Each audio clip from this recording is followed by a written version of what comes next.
नमस्कार, दिन भर की बड़ी खबरों में आपका स्वागत है। मैं हूं अंशिता श्रीवास्तव। आज इस बुलेटिन में बात होगी राहुल गांधी की मध्य प्रदेश में हुंकार की, हिमंता के बयान पर मचे बवाल की, जानेंगे गुजरात में कैसे फंस गई बीजेपी, चुनाव आयोग को लेकर सुप्रीम कोर्ट ने क्या की टिप्पणी, बात करेंगे आदित्य ठाकरे की नीतीश और तेजस्वी से मुलाकात की, ममता सरकार के बड़े ऐलान की, और बुलेटिन के आखिर में बात होगी गरीबों पर सबसे ज्यादा टैक्स की मार की। लेकिन तमाम बड़ी खबरों से पहले एक नजर सुर्खियों पर। अरुण गोयल की चुनाव आयुक्त पद पर नियुक्ति को लेकर नाराज सुप्रीम कोर्ट, केंद्र सरकार से कहा फाइल दिखाओ, बताओ कैसे हुई अरुण गोयल की चुनाव आयुक्त पद पर नियुक्ति।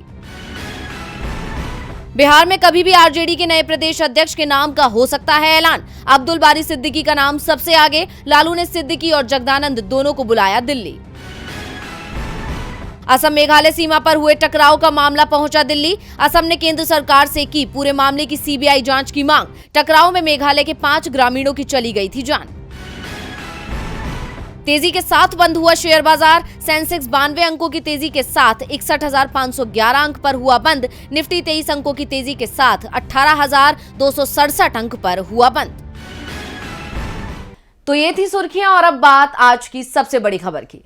भारत जोड़ो यात्रा 2 दिन के ब्रेक पर थी और आज यानी 23 नवंबर को यात्रा मध्य प्रदेश में प्रवेश कर गई और मध्य प्रदेश में यात्रा का अलग अंदाज से स्वागत हुआ। मध्य प्रदेश में भारत जोड़ो यात्रा की धमाकेदार एंट्री ने एक बार फिर विरोधियों के होश उड़ा दिए। तो कैसा रहा मध्य प्रदेश में यात्रा का पहला दिन, देखिए इस खास रिपोर्ट में। कांग्रेस की भारत जोड़ो यात्रा आज मध्य प्रदेश में प्रवेश कर चुकी है। 2 दिन के ब्रेक के बाद आज यात्रा फिर शुरू हुई और यात्रियों में दोगुना उत्साह देखने को मिला। साथ ही साथ सबसे खास बात थी कि मध्य प्रदेश की जनता में भी यात्रा को लेकर उत्साह देखने को मिला, जिसकी तस्वीरें कांग्रेस ने अपने ट्विटर हैंडल पर साझा की। इन तस्वीरों में देखा जा सकता है कि प्रदेश की जनता को भी यात्रा का बेसब्री से इंतजार था। राज्य में राहुल गांधी और यात्रियों का स्वागत तिलक करके किया गया।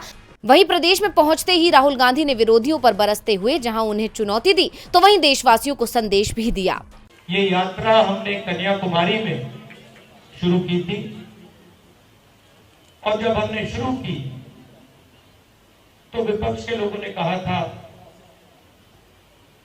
कि हिंदुस्तान 3,600 किलोमीटर लंबा है और ये पैदल किया नहीं जा सकता।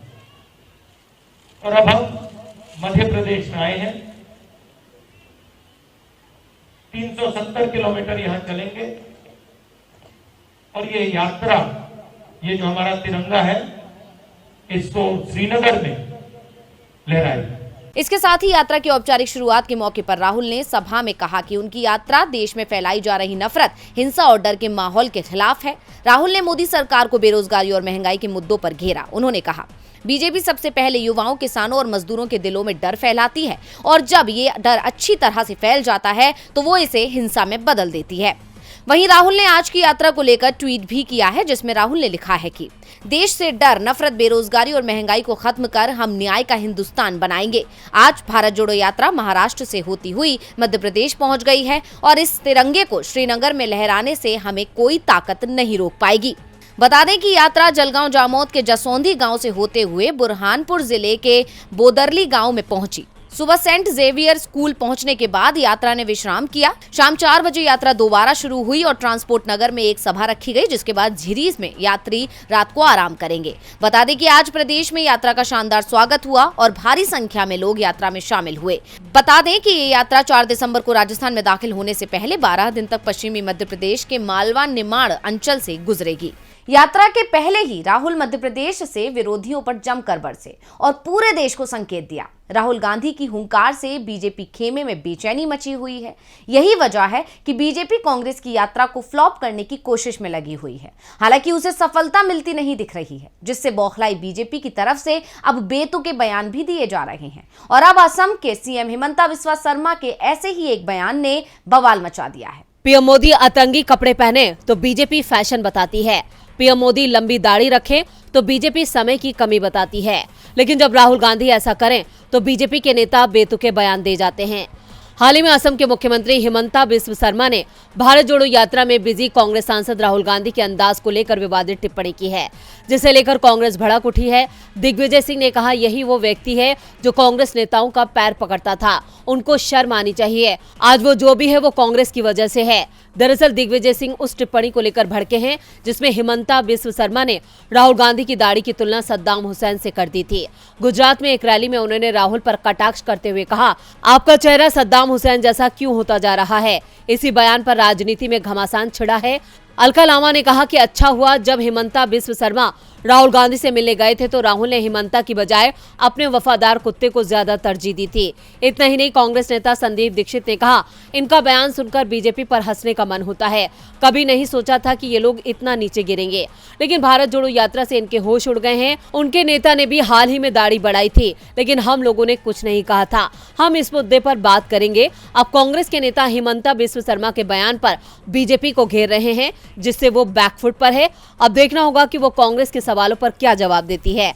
असम के सीएम अक्सर अपने विवादित बयानों के चलते सुर्खियों में रहते हैं, लेकिन कांग्रेस का कहना है कि ये बीजेपी की बौखलाहट है जो उसके बयानों में दिख रही है। वैसे बीजेपी इन दिनों गुजरात में भी बौखलाई हुई है, क्योंकि उसके अपने ही राज्य में उसकी मुश्किलें बढ़ा रहे हैं। तो कितनी सीटों पर बीजेपी के बागियों ने फंसाया उसे मुश्किल में, आइए देखते हैं रिपोर्ट में। गुजरात विधानसभा चुनाव दिन पर दिन दिलचस्प होता जा रहा है। जैसे जैसे मतदान की तारीख नजदीक आ रही है, सभी दलों की धड़कनें बढ़ गई हैं। सभी दल अपनी अपनी जीत का दावा कर रहे हैं और जीत के लिए अपनी अपनी ताकत झोंक रहे हैं। लेकिन इन चुनावों में 2.5 दशक से राज्य की सत्ता पर काबिज बीजेपी की मुश्किलें बढ़ी हुई दिख रही हैं। बीजेपी के लिए लगातार 7वीं बार राज्य की सत्ता में वापसी करना बड़ी चुनौती बना हुआ है और इस मुश्किल को और बढ़ा दिया है बागियों ने। राज्य में बीजेपी को बागियों की नाराजगी भारी पड़ती दिख रही है। हालांकि पार्टी आलाकमान ने बागियों को मनाने की हर मुमकिन कोशिश की, लेकिन उन्हें सफलता नहीं हासिल हुई है और अब दावा किया जा रहा है कि प्रदेश की कुल 182 सीटों में से 19 सीटों पर बीजेपी उम्मीदवार के खिलाफ पार्टी के नेता ही लड़ रहे हैं। इन नेताओं को टिकट मिलने की उम्मीद थी, लेकिन पार्टी ने आखिरी समय पर टिकट काटा तो फिर इन नेताओं ने निर्दलीय और दूसरी पार्टी से ताल ठोक दी, जिससे पार्टी को बड़ा नुकसान हो सकता है। हालांकि पार्टी को उम्मीद थी कि वो इन्हें मनाने में कामयाब होगी और बागियों की नाराजगी खत्म हो जाएगी, लेकिन ऐसा नहीं हो सका, जिसके बाद पार्टी को मजबूरन बागियों के खिलाफ कड़ा कदम उठाना पड़ा और पार्टी ने पहले 7 और फिर 12 नेताओं को पार्टी से निलंबित कर दिया, जिससे पार्टी की स्थिति राज्य में कमजोर बनी हुई है और ये बागी ही बीजेपी का खेल बिगाड़ सकते हैं, क्योंकि इनमें से अधिकांश बागियों का अपने क्षेत्र में पार्टी संगठन पर भी जबरदस्त प्रभाव है, जिससे बीजेपी उम्मीदवार को बड़ा नुकसान होता दिख रहा है और बीजेपी इस बात से अच्छी तरह वाकिफ है कि बागियों से नुकसान होता है और ये दावा किसी और का नहीं बल्कि हिमाचल के सीएम जयराम ठाकुर का है। बीजेपी इसी नुकसान से डरी हुई है, लेकिन अब पार्टी के हाथ में कुछ नहीं है। बीजेपी ने पहले 7 और फिर 12 नेताओं को पार्टी से निलंबित कर दिया, क्योंकि पार्टी के पास इसके अलावा कोई दूसरा रास्ता नहीं है, क्योंकि पार्टी नेता टिकट बंटवारे में मनमानी से नाराज हैं। वैसे नाराज तो सुप्रीम कोर्ट भी है केंद्र सरकार से, और कोर्ट ने कुछ ऐसे सवाल किए हैं जिस पर सरकार घिर गई है। तो क्या कहा है कोर्ट ने, देखेंगे रिपोर्ट में। चुनाव आयुक्त के अधिकारों को लेकर सुप्रीम कोर्ट ने सख्त टिप्पणी की है। मंगलवार को चुनाव आयुक्त की स्वतंत्रता को लेकर सुप्रीम कोर्ट में 5 जजों की बेंच ने सुनवाई की। जस्टिस KM जोसेफ की अध्यक्षता में हुई इस सुनवाई के दौरान उन्होंने कहा कि कोर्ट की कोशिश है कि वो एक सिस्टम तैयार करें जिससे बेस्ट मैन मुख्य चुनाव आयुक्त के रूप में चुना जाए। सुप्रीम कोर्ट ने कहा कि संविधान ने मुख्य चुनाव आयुक्त और 2 चुनाव आयुक्तों के नाजुक कंधों पर भारी शक्तियां निहित कर दी हैं और सुप्रीम कोर्ट चाहता है कि दिवंगत TN शेषन जैसे मजबूत चरित्र का व्यक्ति देश का मुख्य चुनाव आयुक्त बने। पीठ ने कहा कि अनेक मुख्य निर्वाचन आयुक्त हुए हैं, लेकिन TN शेषन एक ही है। सवाल है कि हम सर्वश्रेष्ठ व्यक्ति को कैसे चुनें और कैसे नियुक्त करें। पीठ में न्यायमूर्ति अजय रस्तोगी, न्यायमूर्ति अनिरुद्ध बोस, न्यायमूर्ति ऋषिकेश रॉय और न्यायमूर्ति CT रवि कुमार शामिल हैं। केंद्र की ओर से मामले में पक्ष रख रहे अटॉर्नी जनरल R वेंकट रमणी ने कहा, महत्वपूर्ण यह है कि हम एक अच्छी प्रक्रिया बनाएं ताकि योग्यता के अलावा मजबूत चरित्र के किसी व्यक्ति को मुख्य निर्वाचन आयुक्त नियुक्त किया जाए। उन्होंने कहा कि किसी को इस पर आपत्ति नहीं हो सकती है और उनके विचार से सरकार भी सर्वश्रेष्ठ व्यक्ति की नियुक्ति का विरोध नहीं करेगी, लेकिन सवाल ये है कि ये कैसे किया जा सकता है। आपको बता दें कि 23 अक्टूबर 2018 को शीर्ष अदालत ने CEC और EC के चयन के लिए कोलेजियम जैसी प्रणाली की मांग करने वाली एक जनहित याचिका को आधिकारिक निर्णय के लिए 5 जजों की संविधान पीठ को भेज दिया था। 17 नवंबर को केंद्र सरकार ने CEC और EC के चयन के लिए कोलेजियम जैसी प्रणाली की मांग करने वाली याचिकाओं का जोरदार विरोध किया था और कहा था कि इस तरह की कोई भी कोशिश संविधान में संशोधन करने जैसा है। आपको बता दें कि 2004 में कोई भी मुख्य चुनाव आयुक्त अपने 6 साल का कार्यकाल पूरा नहीं कर सका है। अदालत ने अपनी टिप्पणी में इस बात को भी उठाया। कोर्ट ने कहा कि 2004 के बाद से किसी भी सीईसी ने 6 साल का कार्यकाल पूरा नहीं किया है। यूपीए सरकार के 10 साल के शासन के दौरान 6 सीईसी थे और एनडीए सरकार के 8 सालों में 8 सीईसी हुए हैं। सीईसी की नियुक्ति पर अदालत ने कहा कि वो ये नहीं कह सकती कि वो असहाय है और कुछ भी नहीं कर सकती है और ऐसी व्यवस्था होनी चाहिए जो ईसी और सीईसी की नियुक्ति की वर्तमान संरचना से अलग हो। चुनाव आयुक्त के अधिकारों को लेकर सुप्रीम कोर्ट ने सख्त टिप्पणी की है। आगामी चुनाव के लिहाज से सुप्रीम कोर्ट की ये टिप्पणी काफी अहम मानी जा रही है। वैसे चुनावों की तैयारी में तो इन दिनों महाराष्ट्र के पूर्व मंत्री आदित्य ठाकरे भी लगे हुए हैं और आज वो नीतीश और तेजस्वी यादव से मुलाकात करने पहुंचे। तो क्या है इस मुलाकात के मायने, जानेंगे रिपोर्ट में। आने वाले दिनों में महाराष्ट्र की सियासत में जल्द ही बड़ा बदलाव हो सकता है और ये दावा है उद्धव ठाकरे गुट का। उद्धव गुट इसको लेकर राज्य में एक्शन में नजर आ रहा है। महाराष्ट्र में जल्द ही बीएमसी के चुनाव होने वाले हैं। इन चुनावों में अपनी जीत को पुख्ता करने के लिए उद्धव गुट राज्य में काफी सक्रिय है।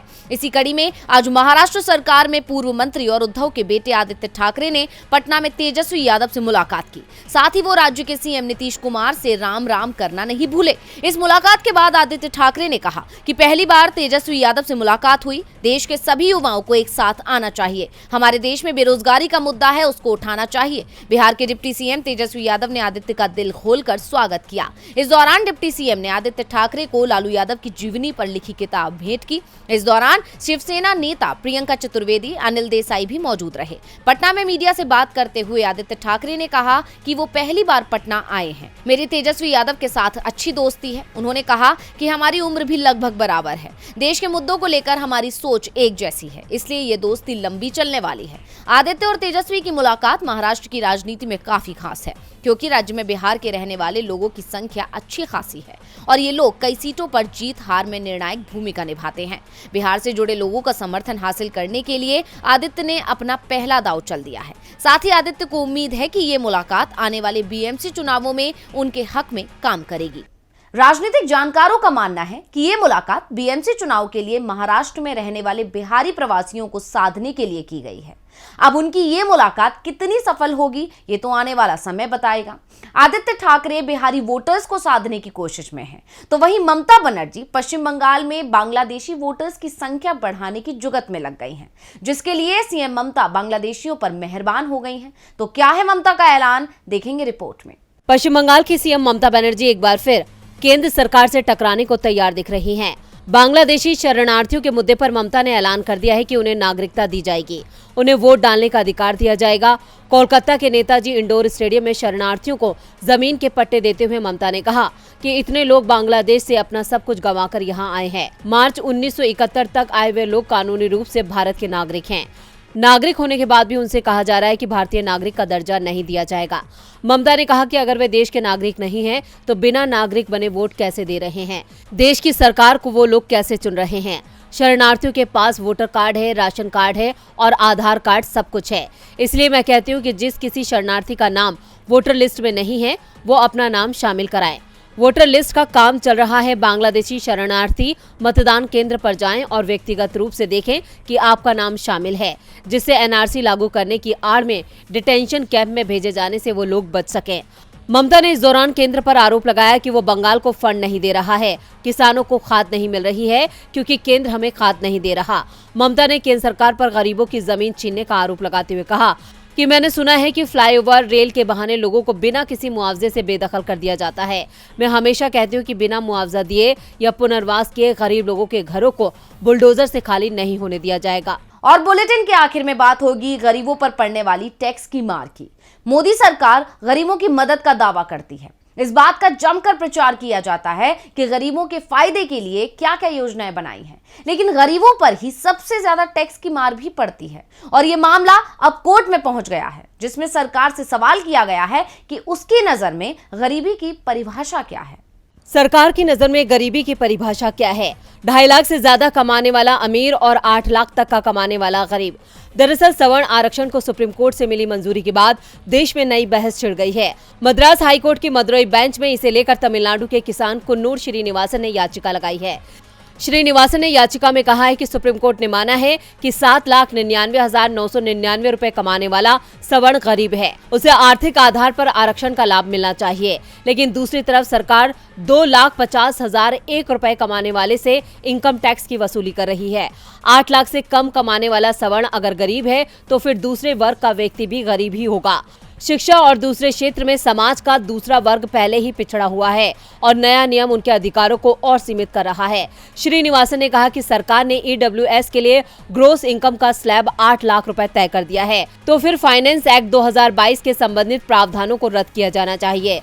सुप्रीम कोर्ट के फैसले ने भी साबित कर दिया है कि 8 लाख से कम सालाना आय वाले लोग गरीब हैं। ऐसे लोगों से इनकम टैक्स वसूलना ठीक नहीं है। ऐसे गरीब लोगों से सरकार को टैक्स वसूली बंद कर देना चाहिए। गरीबों से टैक्स लेना उनके साथ ज्यादती है। दरअसल 2014 में अंतिम बार इनकम टैक्स के लिए बेसिक एग्जैक्शन लिमिट 2 लाख रुपए से बढ़ाकर 2.5 लाख रुपए की गई थी। इसके बाद हर बार बजट सत्र से पहले इस लिमिट को आगे बढ़ाने की मांग होती है, लेकिन सरकार ने 2014 के बाद से इनकम टैक्स की लिमिट में बदलाव नहीं किया है। तो आज इस बुलेटिन में बस इतना ही। देखते रहिए डीवी लाइव। नमस्कार।